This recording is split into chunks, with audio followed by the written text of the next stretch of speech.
Hi, this is Spencer Murrell. I'm from Lexington in the USA.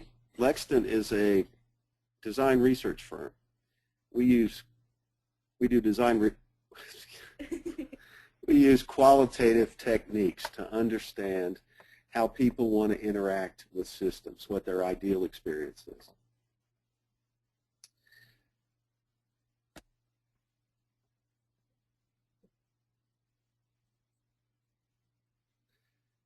I've been a product designer for 20 plus years, and in that role I was often faced with research that I thought was inaccessible.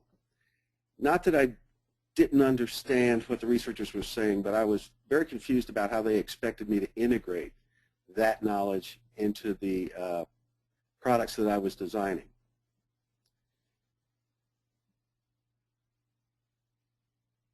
And now I'm on the research side, and now I see often that, our best intents from a research perspective can arrive with a whimper and a thud. And I think that's assuming that we've done a great job. The problem is really how we present information, and that sounds kind of superficial, and it's not intended to be that way. But I think that researchers seem to think that every piece of information is interesting. And insight translators edit the information so that we only present what's useful. I mean, we all know that if we deliver our insights in a 100-page report, the chances of more than 5 people in our client company reading that are very slight.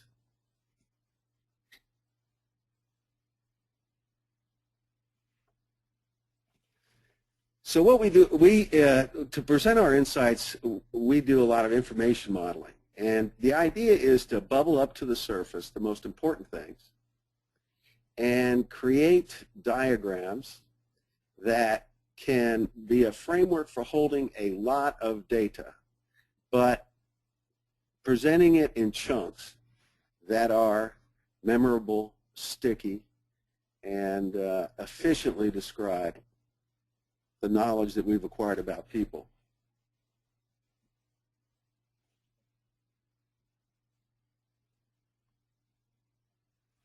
So we've formalized insight translation as a part of the research process. And when we think of our insights as design criteria, it gives us the rigor to talk about our knowledge in terms that are useful.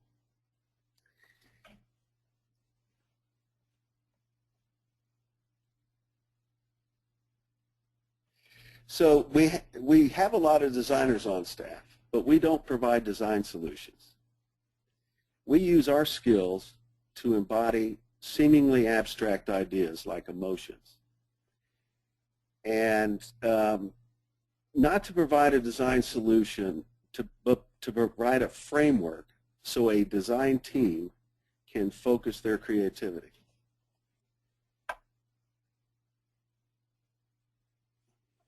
One of the first things I had to do when I joined this research firm was to try to operationalize what an insight was. We all had a different language for it. And these are the 4 areas that Lexington provides customer knowledge. At the highest level, what's the emotion that people want to feel? Secondly, how does a product or service or environment, what does it have to provide to make the people feel that way? The feature is, how does the product provide that benefit? And the attribute is, what sensory cues do the consumers associate with this feature? So if you look at it from right to left, we believe that you can provide understanding about design details that will ladder up to provide people with their desired experience. The example on the bottom, cell phone example, we're going to go through a lot of cell phone examples today. The part of the ideal experience that people want to have with their phone is they want a phone that never fails. They want to feel confident in their phone. The benefit that the phone has to provide to make them feel that way is the phone will not break. The phone always looks new. There could be multiple benefits that provide the desired experience. The feature, my phone is shock-proof, scratch-resistant, etc., provide the benefit. And the signals that your phone is shock-proof and scratch-resistant is my phone has rubberized contact surfaces, a recessed screen. Now there can be a multitude of attributes, features, and benefits, all to trigger a single emotion. But this laddering effect is crucial, I think, to allow designers to understand how the activities they do on a daily basis can provide consumers with the experience they desire. Now, when we do a research program, it's always a question of scope. You know, we're limited by the amount of time we can spend with a consumer before they get exhausted and start giving us bad information. So if you look at this graph of a possible scope, from left to right, it goes from strategic, I think, to tactical. From the vertical axis is depth of understanding. The horizontal axis is breadth of understanding. And we can dig deep into emotions and provide shallow detail in terms of design attributes, or vice versa.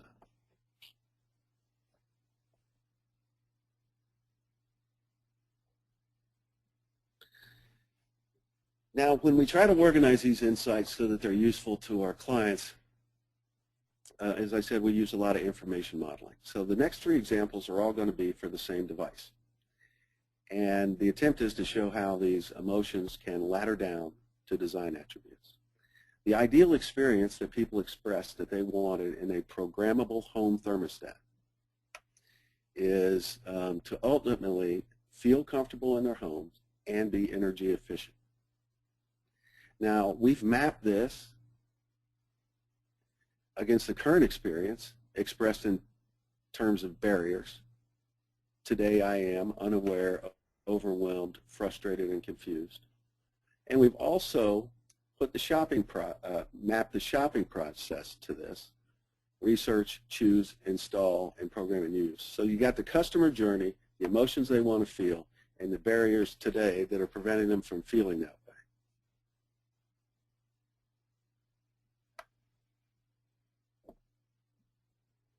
Okay, so now we're mapping benefits. You can see in the middle of this model, it ties directly to the one before. Ultimately, our goal is comfortable and energy efficient. And these are all the benefits that the product has to provide in order to allow you to feel that way. Then each one of these benefits is described in detail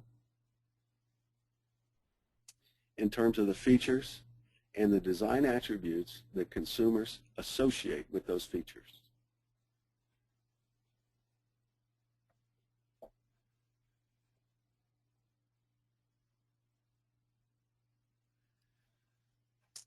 Now, we found that by showing how an experience can be triggered by features, benefits, and design attributes, it builds alignment within an organization. All levels of the organization, depending on the kind of information they want to use, can see how the pieces work together to provide customers what they want. And we think that the way we present it provides inspiration so that they can remember it and they can use it to change their business.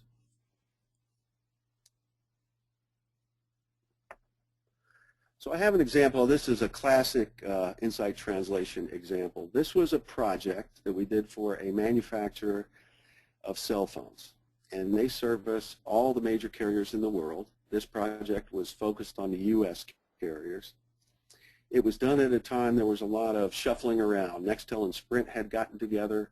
AT&T and Singular were merging. There was rumor of this new product from Apple called an iPhone that hadn't hit the market yet. So there was a lot of dynamics in the market. Our client designed hundreds of phones every year. And the reason that they wanted consumer perceptions of these carrier brands is so that they could begin to tailor their design efforts to be more focused to a given carrier, so that they had less design work to do year to year. We talked to 50 consumers to understand their perceptions of each carrier. Now, ultimately, that bubbled up to a personality for, in this case, Sprint Nextel, that was tough, experienced, and competent. So that was truly our insight into this carrier. Now you can see how a design group could take those attributes and go in a million directions. And our job is to focus their knowledge. So we brought these personalities to life so that they could begin to understand what we meant by tough, experienced, and competent specifically. The first thing we did was give a voice of the customer quote. And the words were picked, specifically the word job, to sort of bring to life the fact that this was a very workmanlike, perceived as a very workmanlike brand. Secondly, we used celebrities, which was a little risky because the celebrities have to translate internationally as well as in the U.S. But I think that they served the purpose of personifying the brand in a way that words can't. And then we picked product metaphors to to more closely tie the attributes of tough, experienced, and competent into physical attributes, so designers could begin to understand how to design phones that match this brand personality.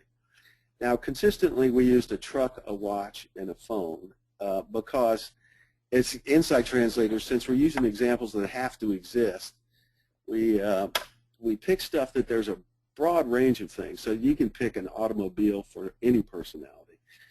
Same with a wristwatch. And the phones were used so that we could closely tie our findings back to the category.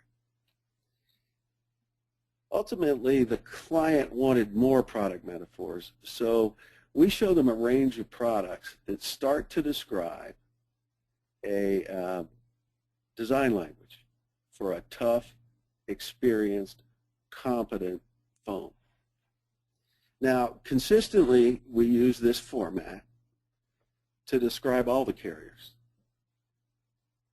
And you can begin to see how we can push these people apart and start to describe phones that are very different for each carrier,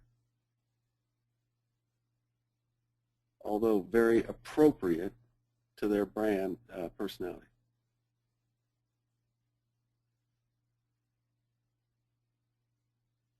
This was the toughest one. AT&T and Spring Singular had just merged, and like I said, there was a rumor of the iPhone. And so AT&T was a stodgy brand, Singular was sort of a hot brand, and it was a really tough thing to rationalize those into a single personality, but ultimately this is what we came up with. Now we have a visual language to describe these carriers, and you can start to use that strategically to map how you can design innovative, bold phones, start to push these things into separate quadrants so you can plan your design efforts to be more specific and hopefully design a lot less phones in the future.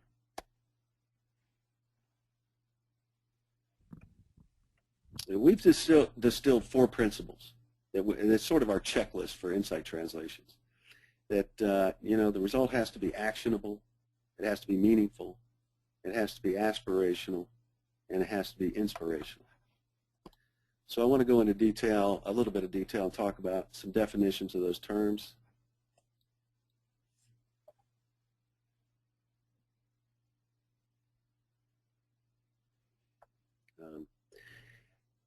because we're trying to present insights in the form of design criteria, actionable is maybe the most crucial one.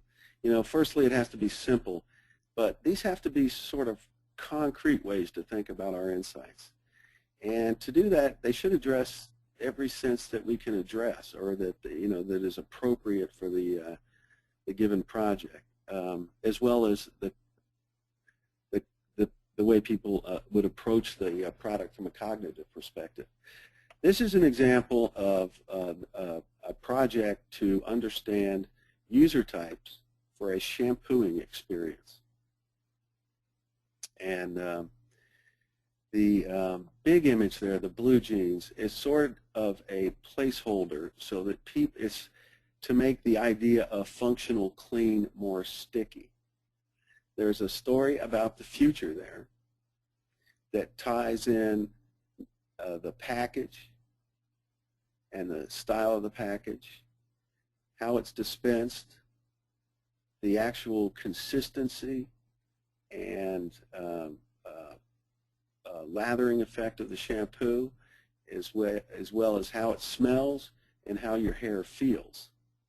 So it's got a lot of sensory content. And you can see those little pictures that are placed throughout are actual stimulus we use to elicit those responses. So we can tie it directly back to our data.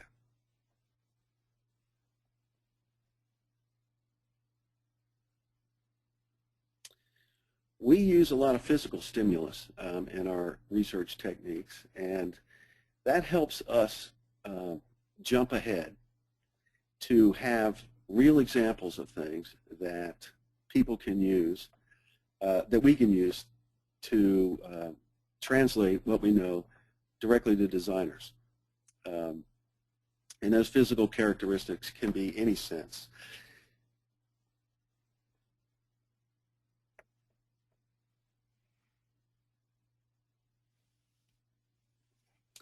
Describing a future story. We do a lot of storyboarding. Storyboarding allows you to project into the future without having to actually figure out a lot of messy details. This is one of a series of insight translations for a project to understand how laptops and smartphones should work together in the future. And you can see that the illustration of the product per se is very generic. We're not trying to tell people how to design it, just that there's two parts that work together, and it integrates what the applications people expect to see on the screen, as well as shows a scenario of use for the future, how these two products might work together.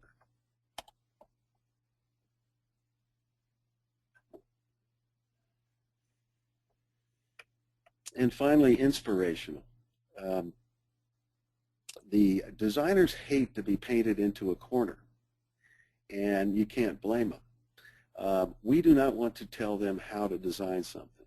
We do not want to be prescriptive, but we do want to describe what success looks like from the customer's perspective. This is a later generation of that carrier research that starts to build a design language for an AT&T phone based on their key brand attributes.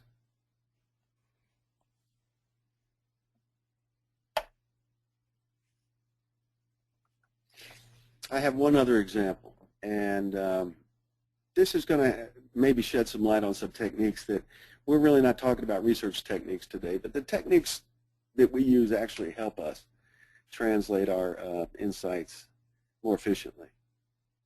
The project here is to describe, from a U.S. consumer perspective, what is ideally rugged about a cell phone. This is an example of a toolkit we would use to allow consumers to have a vocabulary to talk about product attributes, to give them their desired experience for a rugged phone. We use images, words, and physical stimulus. And you can see that they're all numbered so that we can go back to our transcripts and mine every comment about that particular number so that we can build a database of meaning for those particular items. And that's helpful for taking our qualitative information and making it somewhat quantitative. We can tell you that 54% of the people we talked to thought that one stimulus right there represented portable. 62% said that that nozzle looks protected. And then we can go back and dig into the details of what they said to find out why.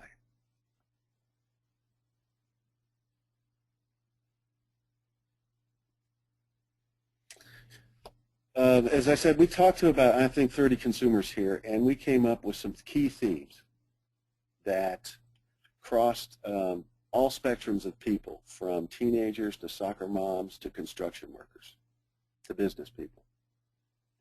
This is an example of a theme page.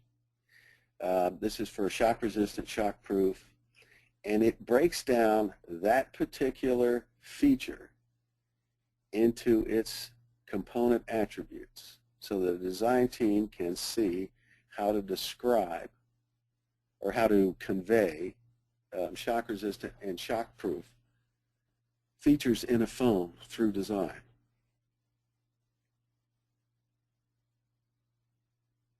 We can also map all the stimulus and learning to the key themes, so that you can see, for instance, that if you look sort of in the center of the page, a metal phone communicates solid and well-built theme. It communicates shock-resistant and shock-proof. So you know that metal actually can communicate two of the key themes to consumers.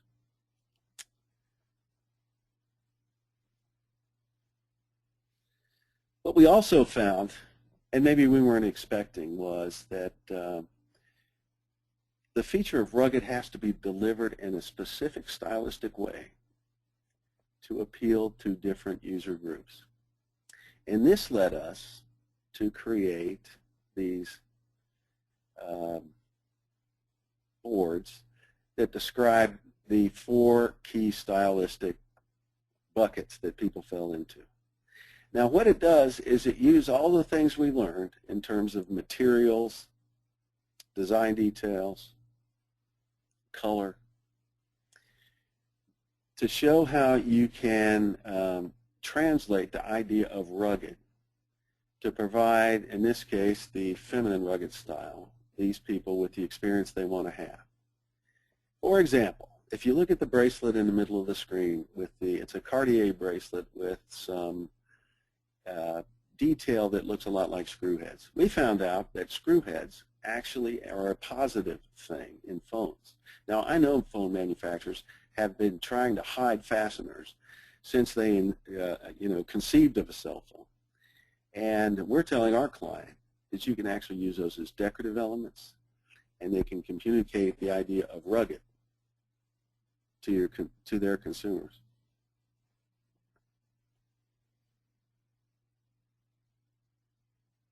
As I said, there were 4 pretty clear categories of how rugged had to be provided to the marketplace. This is probably the one that we're most familiar with, and that is the sort of high-tech phone. But we're using the same materials, a lot of the same ideas about exposing fasteners, but it's handled in a maybe more sophisticated way to appeal to business people.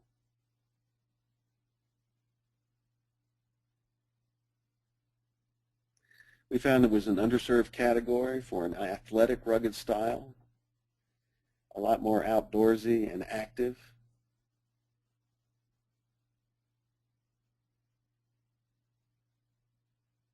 And ultimately, the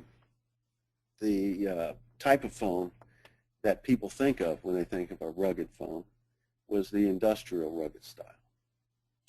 Doesn't only appeal to construction workers, but it certainly is what construction workers or outdoor people are looking for in a phone.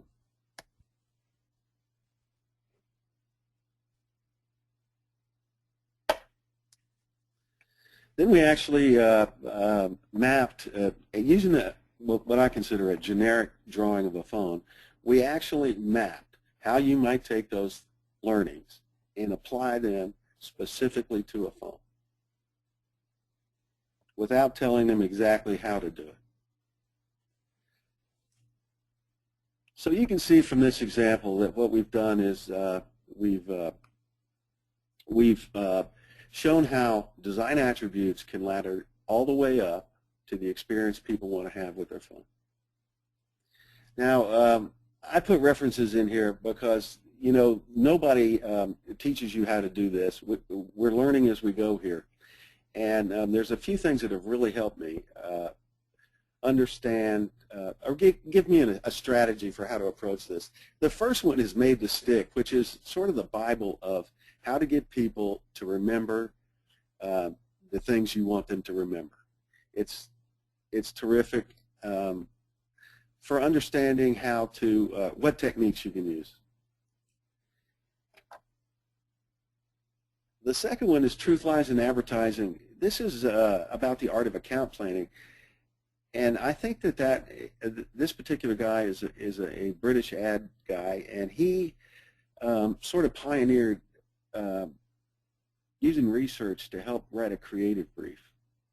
And the things that he encountered when he was trying to inspire designers without handcuffing them are crucial, I think, for researchers to understand how we can provide inspiration without smothering creativity.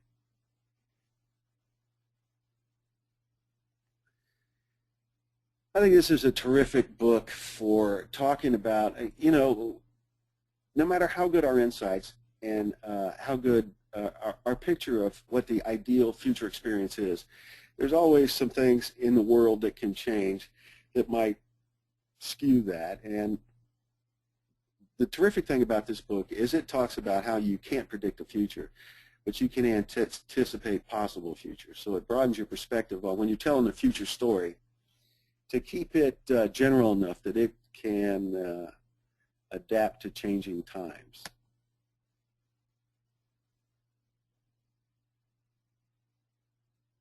You know, Tufte is the Dean of Information Graphics. I think he pares his graphics down. He's good at teaching you how to pare your graphics down to their essentials, but I find a lot of his stuff not very inspiring. Although this example is very inspiring, and this was done in the late 1800s, and it's simply a map that talks about Napoleon's campaign in Russia, and it describes, you know, very well, very graphically, and very simply how devastating that campaign was to the French Empire.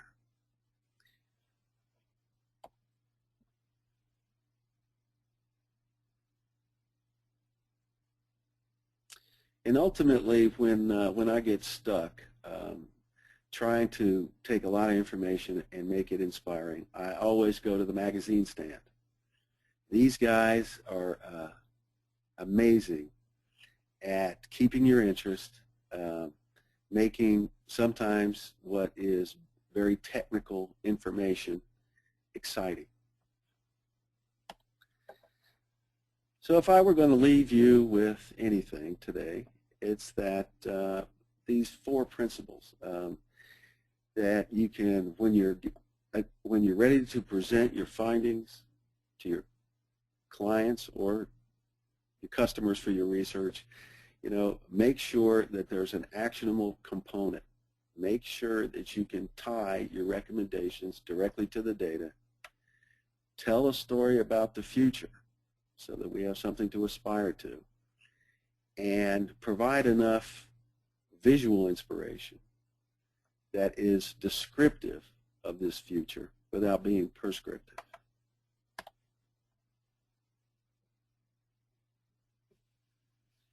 Thanks for your time.